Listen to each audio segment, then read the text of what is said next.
بھائیوں، اخلاص، محبت، عقیدت کے ساتھ درود پاک پڑھ لیں۔ اللہم صلی علی محمد وعلی آل محمد کما صلیت علی ابراہیم وعلی آل ابراہیم انک حمید مجید۔ اللہم بارک علی محمد وعلی آل محمد کما بارکت علی ابراہیم وعلی آل ابراہیم انک حمید مجید۔ محترم بھائیوں،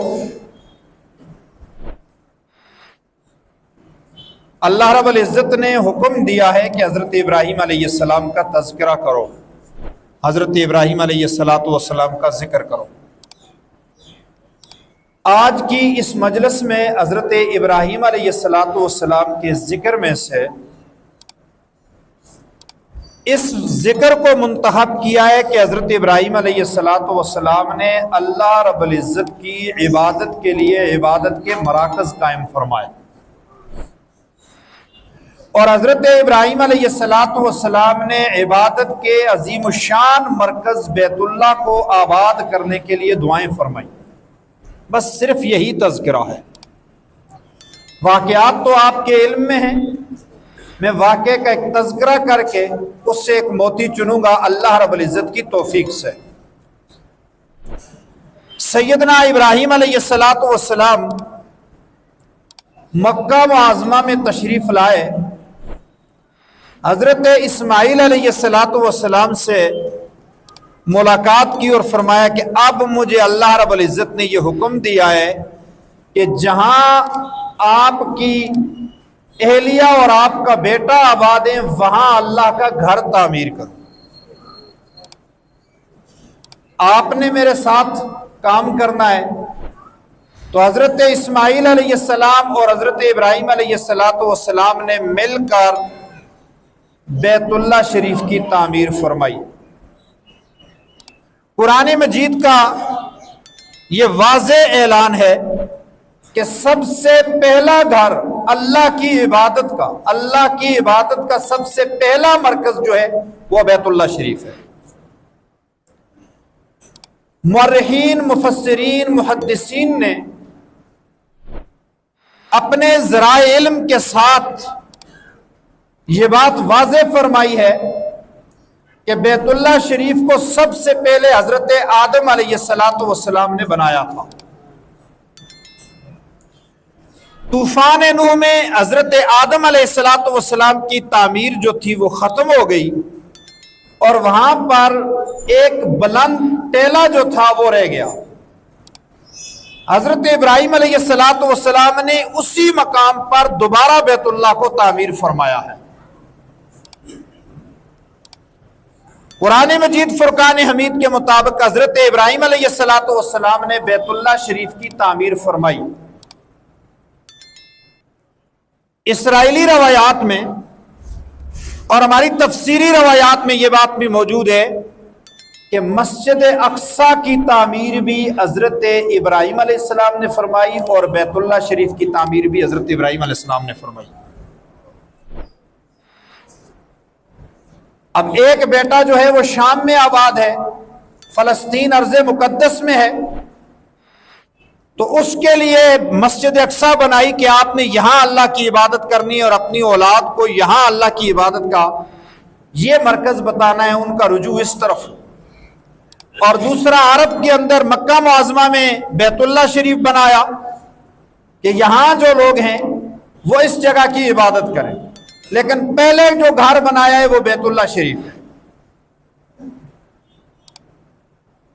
جو مسجد اقصی تھی بعد میں مختلف جنگوں کی وجہ سے وہ بھی منہدم ہو گئی۔ بعد میں حضرت سلیمان علیہ السلام نے مسجد اقصی کی تعمیر فرمائی۔ یہ واقعہ بھی قرآن مجید کے اندر موجود ہے۔ مسلمانوں کا پہلا قبلہ اور انبیاء کرام کا پہلا قبلہ وہ بیت اللہ شریف ہی ہے۔ یہ جو بات ہم کہتے ہیں مسلمانوں کا پہلا قبلہ جو ہے وہ مسجد اقصی ہے، یہ بات غلط مشہور ہو گئی ہے۔ پہلا قبلہ مسجد اقصی نہیں ہے، پہلا قبلہ بیت اللہ شریف ہی ہے۔ صرف 18 مہینے ہجرت کرنے کے بعد رسول اللہ صلی اللہ علیہ وسلم نے ایک حکمت کے تحت بیت المقدس کی طرف رخ کر کے نماز پڑھی تھی، اور بعد میں اللہ رب العزت نے حکم دے دیا کہ نہیں، بیت اللہ کی طرف ہی رخ کر کے نماز پڑھو۔ تو لہٰذا پہلا قبلہ جو ہے وہ بھی بیت اللہ شریف ہے۔ دونوں گھر اللہ کی عبادت کے عظیم الشان مراکز ہیں، لیکن حج صرف بیت اللہ کا ہوا ہے، بیت المقدس کا حج کبھی بھی نہیں ہوا ہے۔ ہمیشہ بیت اللہ شریف جو ہے اسی کا حج ہوتا رہا ہے، حضرت ابراہیم علیہ السلام سے لے کر آج تک۔ حضرت ابراہیم علیہ السلام نے تعمیر فرمائی، یہی تعمیر حضرت ابراہیم علیہ السلام کی اسی جگہ پر، اتنی جگہ جتنی جگہ پر آج خانہ کعبہ موجود ہے حتیم سمیت۔ کوئی کیچڑ، کوئی گارا، کوئی چونا، کوئی اور چیز استعمال نہیں، صرف پتھر پہ پتھر رکھ کے تعمیر فرمائی تھی۔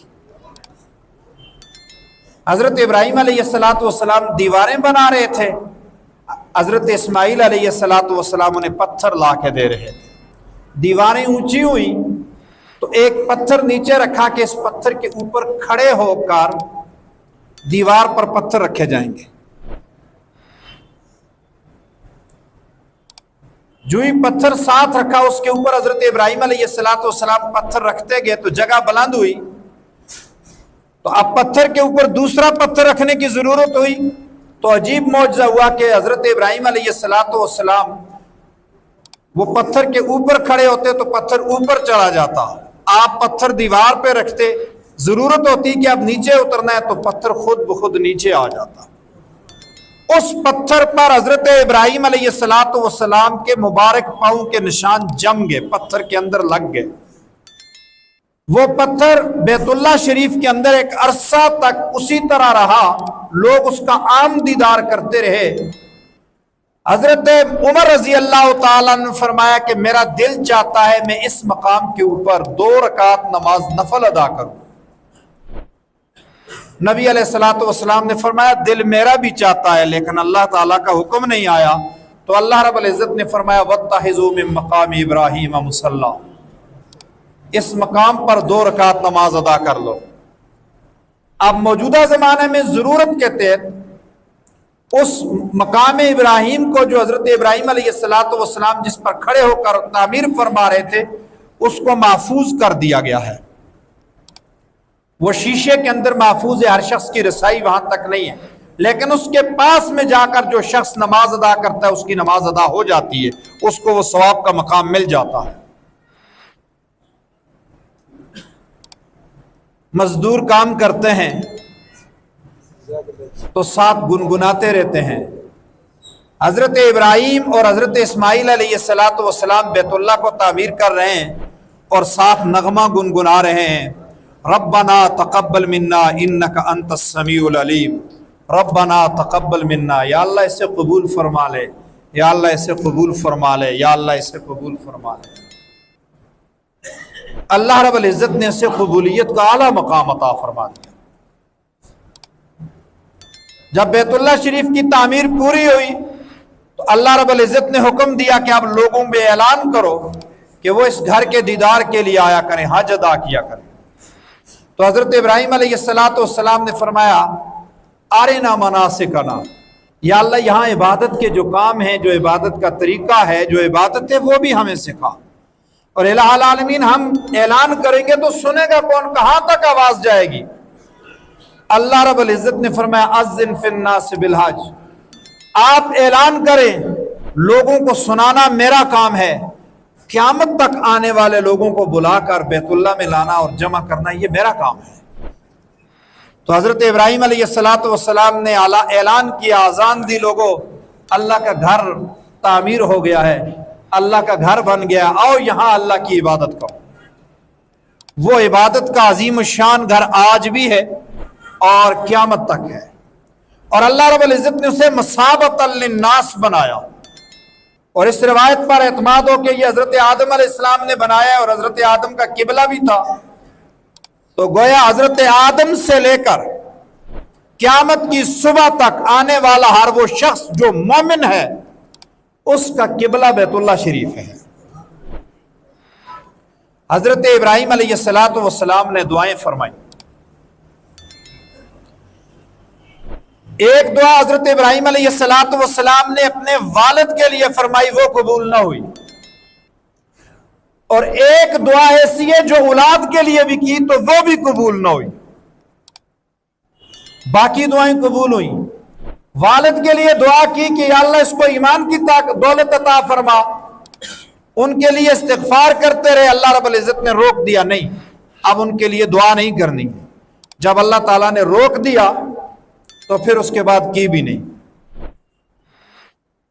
اور اولاد کے لیے جو دعا فرمائی جو قبول نہیں ہوئی، حضرت ابراہیم علیہ السلام نے بہت ساری دعائیں کی، اور ان میں سے بالخصوص اپنی اولاد کے لیے جو دعا فرمائی، اللہ رب العزت نے فرمایا ابراہیم میں نے آپ کو لوگوں کا امام بنایا ہے، لوگوں کا پیشوا بنایا ہے.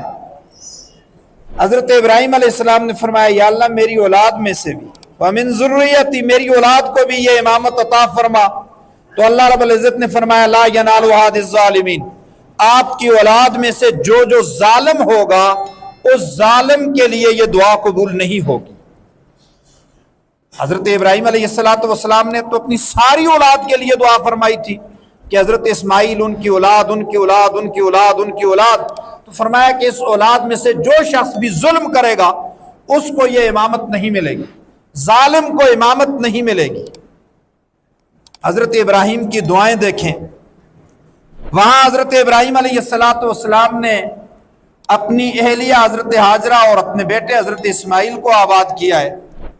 انہی لوگوں سے وہ آبادی ہوئی ہے. تو حضرت ابراہیم علیہ السلام دعا فرماتے ہیں رب اجعل ھذا البلد رب اجعل ھذا بلدا آمنا، یا اللہ اس شہر کو پر امن شہر بنا. شہر آباد نہیں ہوا ہے، پہلے دعا کیے یا اللہ امن بنا، یا اللہ امن عطا فرمانا. شہر آباد ہوا اور آج دنیا کا بڑا شہر ہے، وہ امن کی دعا فرمائی. اپنی اولاد کے لیے دعا کریں تو یہ دعا کیا کریں یا اللہ ہماری اولاد کو امن عطا فرما. اپنے ملک کے لیے بھی دعا کریں تو امن کی دعا کریں. حضرت ابراہیم علیہ السلام نے شہر آباد کیا اور پہلی دعا کی یا اللہ امن عطا فرما. امن ہے تو رزق بھی ہے، امن ہے تو عبادت بھی ہے، امن ہے تو اسلام پر عمل بھی ہے، امن ہے تو دین پر عمل بھی ہے. اور بدامنی ہو گئی ہے، فساد ہو گیا ہے، بگاڑ پیدا ہو گیا ہے، تو وہاں پھر نہ عبادت طریقے سے ہو سکتی ہے، نہ اسلام کے اصولوں پہ عمل ہو سکتا ہے، نہ دین وہاں پر قائم رہ سکتا ہے. لہذا امن سب سے پہلی ضرورت ہے، امن کو قائم رکھنا ضروری ہے. اور آج دنیا کی دجالی قوتوں کا پہلا وار یہ ہے کہ دنیا میں بدامنی پھیلا دو، امن سے کوئی نہ رہے، سکون سے کوئی نہ رہے. حضرت ابراہیم نے دعا فرمائی، اللہ رب العزت نے بیت اللہ شریف کو امن کا مرکز بنا دیا. اب بیت اللہ شریف کے اندر کسی چمٹی کو مارنا بھی جائز نہیں ہے، بیت اللہ شریف کے اندر شکار کرنا جائز نہیں ہے، بیت اللہ شریف کے اندر جا کر کسی دشمن کو مارنا جائز نہیں ہے، بیت اللہ کے اندر لڑائی کرنا جائز نہیں ہے، بیت اللہ میں ہتھیار اٹھانا جائز نہیں. اور بیت اللہ سے مراد پوری حدود حرم ہے. پورا مکہ معظمہ امن کا مرکز بن گیا اور آج تک ہے.